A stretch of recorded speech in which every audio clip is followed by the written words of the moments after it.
Syederalun Satuan Polisi Air dan Udara atau Satpolairut Polres Luxmawe Polda Aceh pada Kamis 25 Juli 2024 melakukan patroli di perairan menggunakan kapal patroli C3002. Giat ini untuk mencegah peredaran narkotika dan illegal fishing.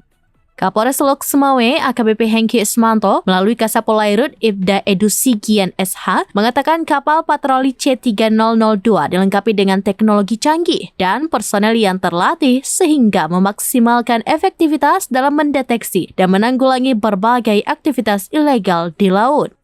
Patroli ini merupakan bagian dari upaya Satpolairut dalam memperkuat pengawasan laut guna mengantisipasi peredaran narkotika lewat jalur laut dan antisipasi illegal fishing.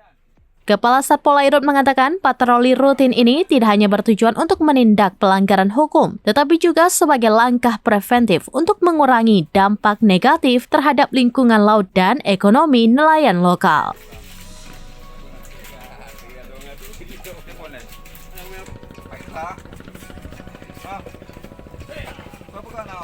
Dari Luxmawe, Saiful Bahri, SerambiNews.com. Download Tribun X sekarang, menghadirkan lokal menjadi Indonesia.